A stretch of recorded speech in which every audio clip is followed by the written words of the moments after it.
civilmedia.mk. Слободно, независно, отворено.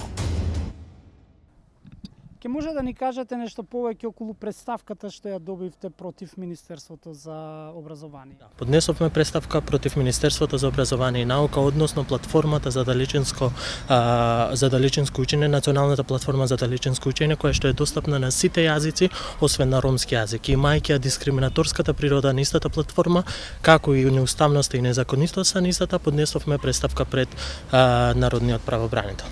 Што пишува во представката?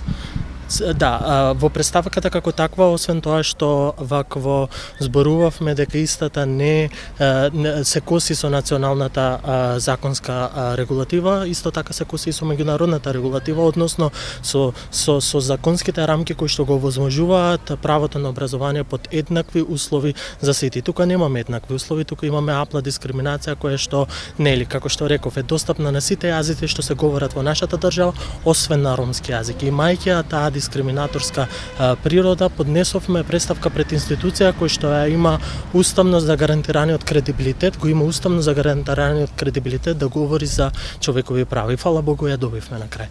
Откако ја добивте, зборите за народниот правобранител. Што им наложува на Министерството? Да, Народниот правобранител како уште еднаш институција која што го има уставно загарантираниот кредибилитет да збори за повреда на човекови права, бара од Министерството за образование да го инкорпорира ромскиот и влашкиот јазик за да овозможи еднакви услови, односно да го овозможи правото на образование под еднакви услови за сите во нашата држава. Дали има временска рамка тоа да кога Министерството треба да почне да го имплементира тоа укажување од народниот правобранител? Да, во рамки на одговорот што го добивме од народниот правобранител се потенцираат и акцентираат две работи. Едното е повредата на човекови права, односно дискриминаторската природа на националната платформа за далечинско учење, и второ е делот, односно барањето и проактивноста на народниот правобранител кон Министерството за образование кој што бара да ги елиминира овие дискриминаторски елементи за да овозможи уште еднаш право на образование под еднакви услови за сите во нашата држава.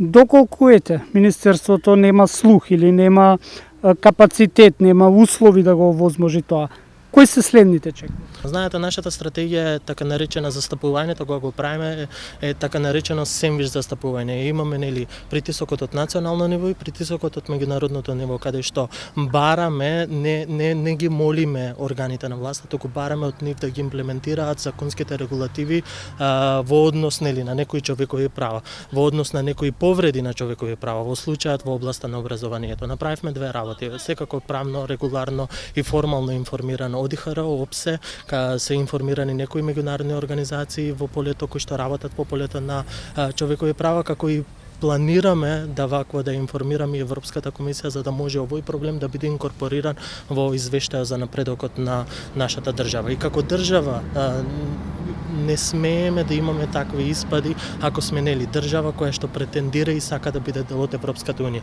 Убаво е што сакаме да имаме стандарди кои што ќе бидат компатибилни со европските и светските стандарди, но не е убаво кога имаме нешто што меѓународната заедница го вика quintessential discrimination, апла дискриминација која што ја гледаме особено не во областа на образованието. Министерството за образование покрена процес за реформи во образованието. Како вие го гледате овој процес? Апсолутно го поздравуваме. Апсолутно е убаво да имаме реформи, уште поубаво е да бидат транспарентни за тие реформи како што е пракса. Што е убавото и што е доброто треба да се говори и да се пофали, да се поздрави истото.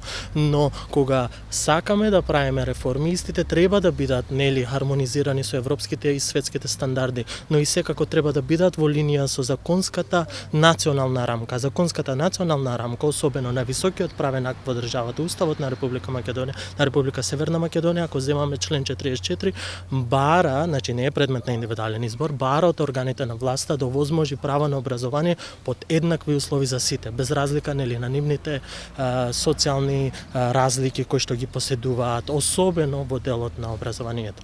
Дали мислите дека има доволно време до завршување на учебната година да се поправи овој дискриминаторски, кој што го нарекувате, односот на државата кон ромските дечиња, или пак ќе очекувате тоа да се поправи до следната година? Зборуваме во дело со употреба на ромскиот јазик во националната платформа за далечинско учење. Мислам дека е уште еднаш не е предмет на индивидуален избор, треба да се направи. И имајќи во предвид административната природа на истиот проблем, сметам дека може и мора да се направи. И ќе се направи во престојниот период, да се надеваме.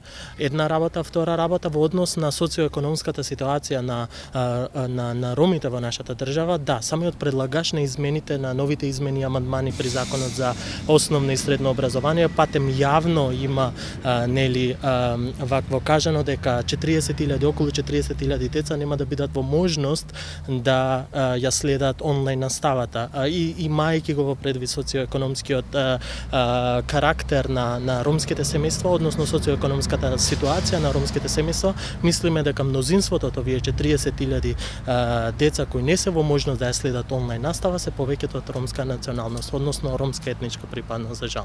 Се разбери, секако тука не е само делот двонасочна улица, не е само делот за државните институции, туку и ромските представници, без разлика дали се на локално или на државно, односно национално ниво. Знаете, според законот за локална самоуправа, ингеренцијата за примарно и секундарно образование ја има локалната самоуправа и тука треба да бидеме проактивни во однос на некои промени.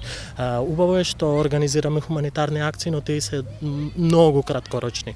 Правото е долгорочно, каде што не треба да ги молиме институциите, туку да бараме од институциите да извршуваат нивните ингеренции и обврски во правец на законите што вакво ги имаме на национално ниво и на меѓународно ниво. Значи не бараме нешто од нив што не е возможно, туку бараме од нив само да се ги извршат ингеренциите кои што се во рамки на националните и меѓународните регулативи кои што ги регулираат правата на луѓето на национално ниво.